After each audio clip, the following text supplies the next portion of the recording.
Well, thank you so much for the invitation. We're very excited to be here and talking about FFAs. I'm sorry I'm not on camera, I'm in transit, but regarding 2496, so the bill was amended in the Senate, and with the amendments that the bill now has, it kind of undoes what NIAC was looking for in order for them to have what they needed under their perspective to continue ensuring FFAs. So right now, the advocacy ask is actually not around the bill. We're not engaging with the bill. The bill may not be moving forward in the same manner. And what I mean by that is the language may change, and I don't know whether or not NAAC is going to continue backing it as a sponsor. So we have moved away from that and are actually right now asking our partners to please contact their members of the legislature and asking them to call the governor's office to flag this issue for them. Just to give folks a bit of background, we have been meeting with the administration. So we've met with CDSS and DOI. So that's being the Department of Insurance. And I'm sorry, I use acronyms. California Department of Social Services being CDSS. And then we've also spoken to, or tried to speak to, been communicating with the governor's office. So our understanding is CDSS understands the issue and the gravity. Governor's office also understands it, but is not accepting any of our solutions, nor are they coming to the table with any to offer to us. So essentially, the governor's office isn't necessarily taking the role of wanting to save FFAs and more so maybe feeling that it's more of a county responsibility now. So I will say CWDA, we've been working very closely with them, and that's the California Welfare Association for Counties, or County Association of, oh, I'm going to forget, but CWDA. So they are County Welfare Department Association. They are working on trailer bill language right now with the governor's office that would essentially create some more ease and being able to port families between both counties, so FFA to county, and also FFA to FFA. And that is assuming, so we did a survey and we've also looked at more statewide data because our survey was more limited. It seems that about 90% of FFAs throughout the state, and there's 220, are with NIAC, but there's still that 10% that are insured with others. And so there is the possibility to do FFA porting to FFA. We're also hoping to find a long-term solution. We're still figuring out the details, but one of those long-term solutions is creating a risk pool where we could essentially help FFAs kind of come together and insure. So right now, our big, again, advocacy ask is for folks to call their member of the legislature and put pressure on the governor's office to act. We do have a list of 6 solutions, and I'm happy to kind of go through them in a very kind of overhead, surfacey iceberg way, just to kind of give you a list. But I'm happy to send over that document along with other advocacy materials that can be used to reach out to your member of legislature. So maybe I'll stop here and answer any questions, and then maybe we could walk through some of the solutions. So Liz, when you the document with the 6 bullet points, that's essentially what we're asking our legislators to push on the governor's office. Yeah, like essentially when legislature is calling governor's office, pinning these ideas and asking them like, here are 6 ideas, 8 ideas, I think the list has grown. Help us do something. Okay. But we're not necessarily married to a certain idea or a certain solution. We think the most viable one at this point could be to create a state-funded pool of funds where FFAs can use to help pay for higher premiums, assuming that we're able to find an insurer, possibly out of state, that is coming in to help provide the insurance that NIAC was.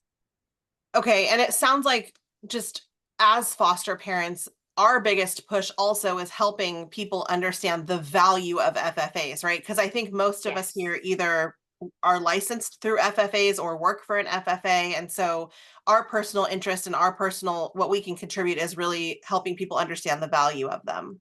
That is correct. Sharing your story. And so when you see the advocacy materials, I'm happy to send over. Mhm. There's social media posts. So you could create like a almost like a mini story to then start posting and then tagging the governor's office and your member of the legislature. There's also opportunities to reach out to the media. And if you want to share your story with them, you're being able to. And if you want to work in coalition with the Alliance, we're happy to support those efforts. But essentially, it's creating external noise so that the governor's office is hearing and feeling the pressure on taking a step back is not the solution that we want. And we need you to take a step forward and help resolve this issue with us. Okay, and it makes me think too, like Emily, I think you're on, like, I wonder if as different groups like around town too, Foster the Family or different agencies, they also, I'm sure the agencies are already doing this, but there are other support groups and networks that as a whole collectively could also send something. Yes. And I'll also add, so our intel is that unfortunately not all brokers are aware of the gravity of the situation. And so, meaning that not all FFAs are aware of it either, because what we've been hearing from some brokers is that they're really holding hope for this bill, which again has been tremendously amended in the Senate. And it's very, very unlikely that any of those amendments are going to be reversed. So I guess one question I have, and I know that many here have it, is in the short term, like what is the timeline for this? Like I think I read somewhere September 30th. I mean, on October 1st, they're not going to put kids on the street. So like what is the timeline here?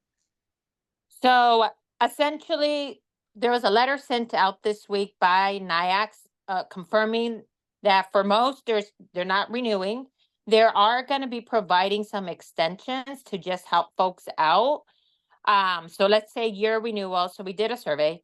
In the survey that we did, we have about 1,600 kids at the end of October that would be impacted if the FFAs lose their insurance.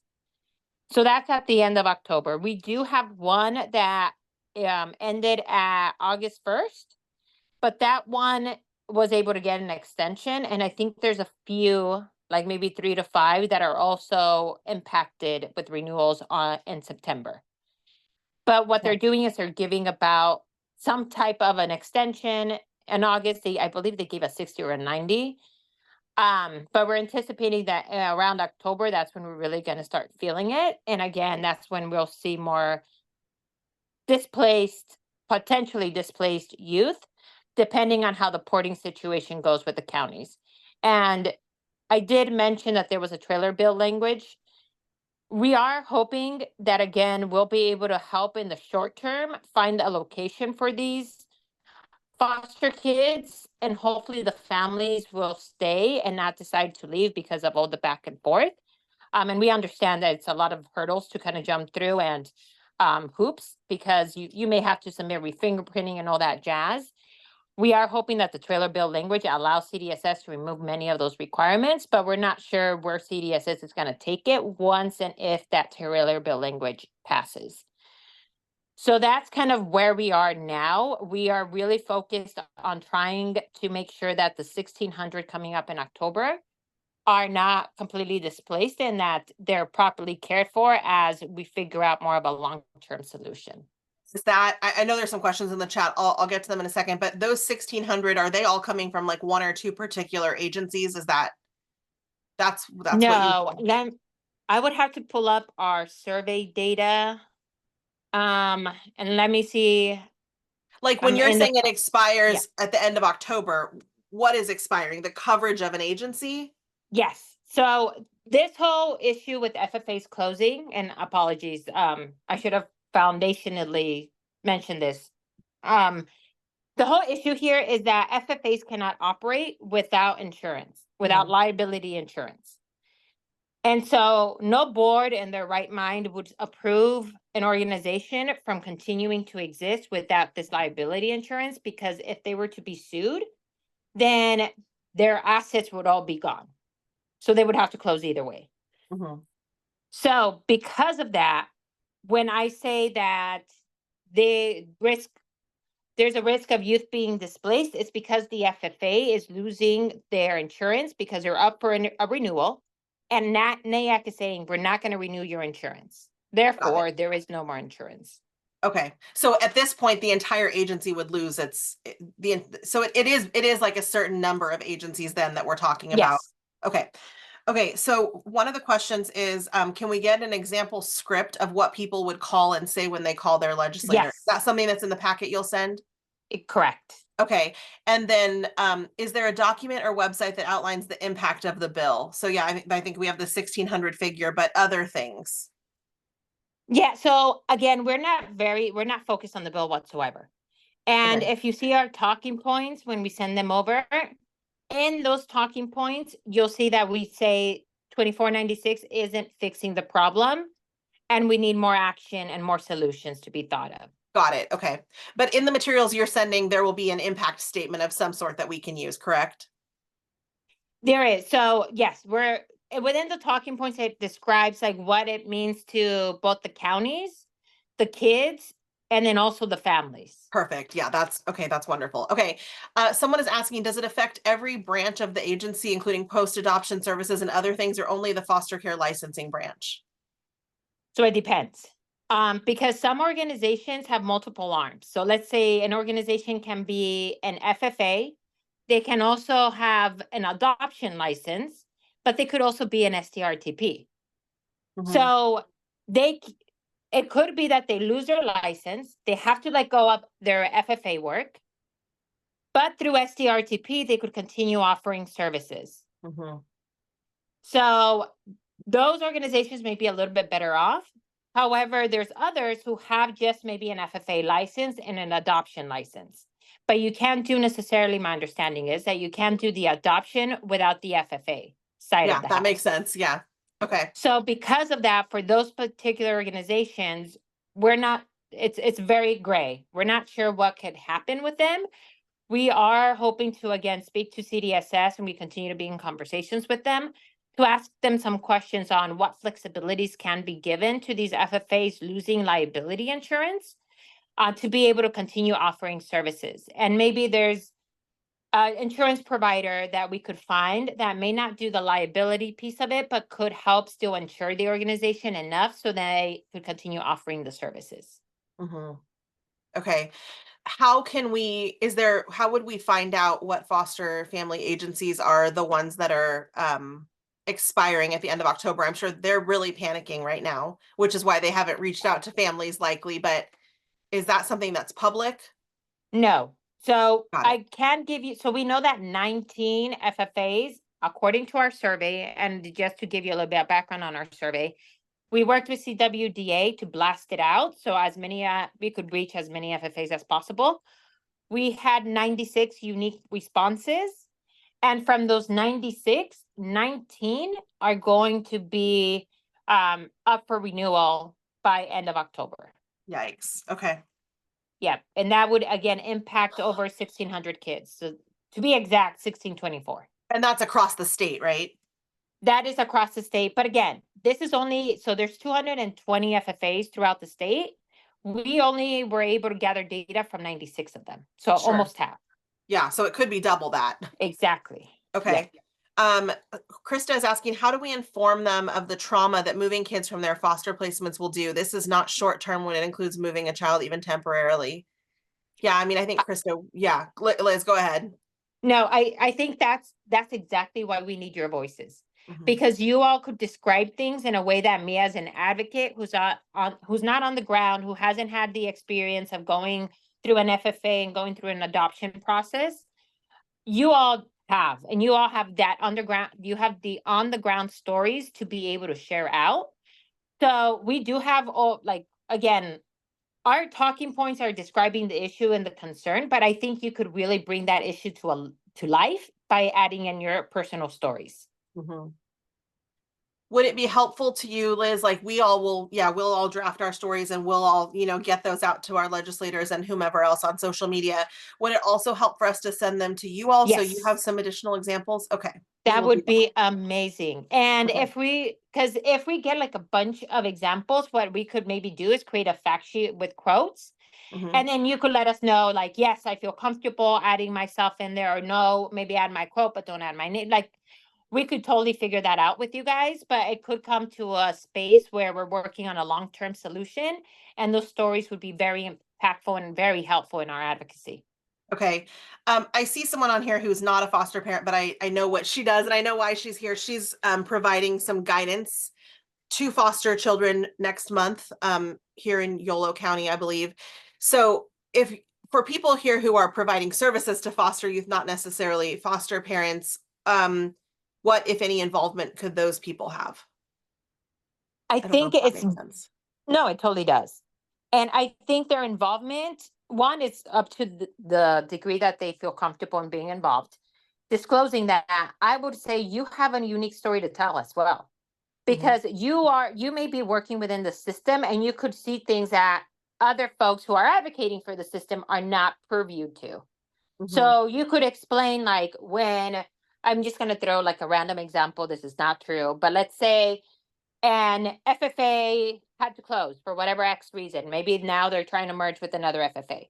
But some of the kids in the middle of between that FFA porting to the next FFA or porting to the county, what is happening to the kids in that middle space?